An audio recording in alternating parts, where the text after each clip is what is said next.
Le 12 mai prochain, ce sera donc la journée mondiale de prière pour les vocations. Ce sera la 56e journée. On prie pour les vocations depuis très longtemps.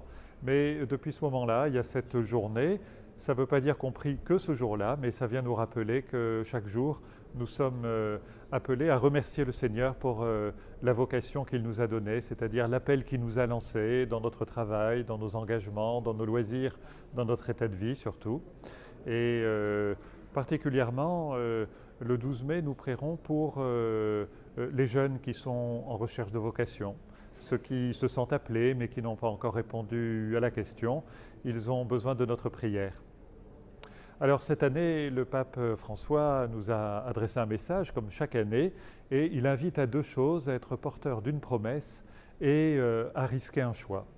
Et l'exemple qu'il nous donne, c'est celui de la pêche, celui de la pêche miraculeuse même, c'est-à-dire que nous sommes porteurs de tout ce qu'il peut y avoir dans cette pêche miraculeuse, mais à condition que nous allions à la pêche.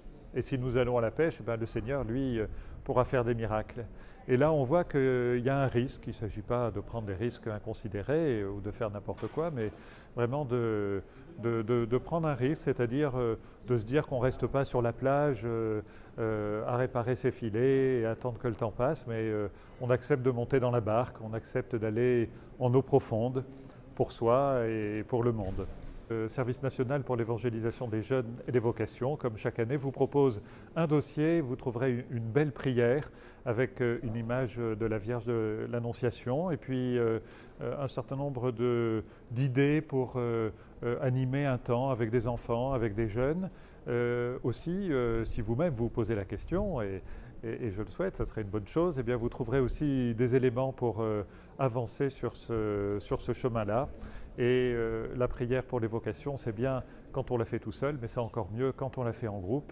Alors remercier le Seigneur pour les vocations qu'il nous a données et prier ensemble avec d'autres pour les vocations qu'il prépare pour notre Église.